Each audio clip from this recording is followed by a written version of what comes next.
So welcome back guys to एनपीस। आज हम सीखेंगे कि इंटीजर वैल्यू क्या होती है सी लैंग्वेज में।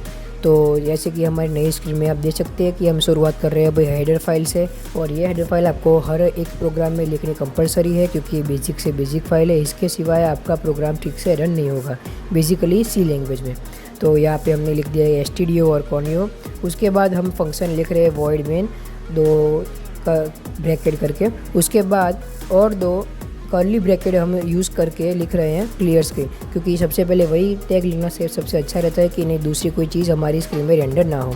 उसके बाद हम लिखेंगे गेट सी एच। अब गेट सी एच हमें इसलिए लिख रहे हैं कि हमारी पूरी की पूरी स्क्रीन या तो फिर हमारा जो भी हम ऑपरेशन कर रहे हैं यहाँ पे वो हमको गेट हो, मीन्स हमको मिले। इसके बाद हम प्रिंटफ ऐसे लिख रहे हैं अभी के लिए। उसके बाद अब आज हम सीखने वाले हैं कि ये इंटीजर वैल्यू क्या होती है।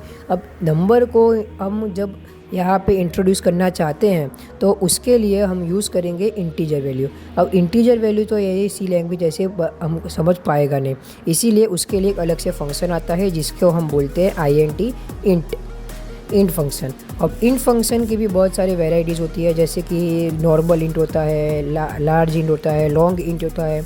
अब ऐसे इंट्स के लिए आज हम सीखेंगे नॉर्मल INT। अब नॉर्मल INT यानी कि इंटीजर्स को जब हम यहाँ पे यूज़ करेंगे तो उसके लिए भी अब यहाँ पे हम एक रेंज के बारे में बात करेंगे। अब रेंज क्या होता है? अब इंटीजर की वैल्यू है, अब तो फिर सी लैंग्वेज में या तो फिर उसका कोई स्टार्टिंग पॉइंट होगा और उसका एक एंडिंग पॉइंट होगा।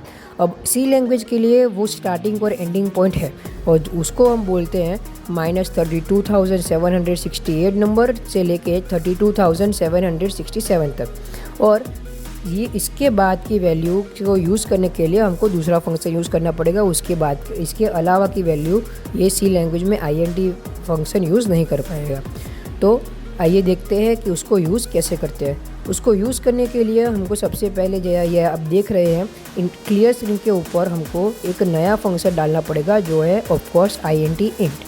अब इंट फंक्शन के लिए हमको एक वेरिएबल लिखना पड़ेगा। अब वेरिएबल से ही वो सी लैंग्वेज को पता चलेगा या तो फिर कंपाइलर को पता चलेगा कि हम क्या लिखना चाहते हैं। जैसे कि मैंने यहाँ पे लिखा है a = 10, ये एक नॉर्मल वैल्यू है जैसे कि आप कुछ भी ले सकते हो। अब प्रिंट करने के लिए हमको %d लिखना पड़ेगा। %d क्या है? उसको रन करने का एक फॉर्मूला। अब वो चीज़ आप लिखेंगे तो ही वो उसको गेट कर पाएगा। अब %d किसकी वैल्यू है? a की, तो हमको वहाँ पे counts double bracket double inverted comma के बाजू में कॉमा करके a लिखना पड़ेगा, तो कंपाइलर को पता चलेगा कि ना भाई हमको इसकी वैल्यू रीड करवानी है। अब जैसे कि आप देख सकते हैं मैंने यहाँ पे Ctrl F9 दबाया तो लिख के आया a = 10 जैसे कि हमने लिया था। सिमिलरली अब नया एक वेरिएबल लेते हैं जिसको बोलते हैं b। अब b = 20 ले लेते हैं।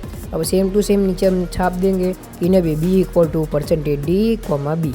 अब जैसे कि मैंने फिर से यहाँ पे Ctrl F9 किया, आपको फिर से दिख रहा है कि नहीं, अब b = 20 आ गया। अब हम इसमें यूज़ करेंगे स्लैशन, क्योंकि a और b दोनों साथ में आ गए।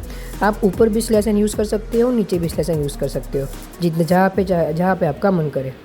ओके, अब ये आपने सीख लिया है कि ना भाई। अब इस तरह से हमको ये फंडा क्लियर हो चुका है कि नहीं भी अब हमको सी लैंग्वेज में कोई भी वैल्यू को अब अगर हमें आइडेंटिफाई या तो फिर यूज़ करना है तो उसको वेरिएबल की तरह INT इंटीजर फंक्शन के यूज़ करके उसकी लिमिट के अंदर का नंबर हो तो ही वो रीड करेगा।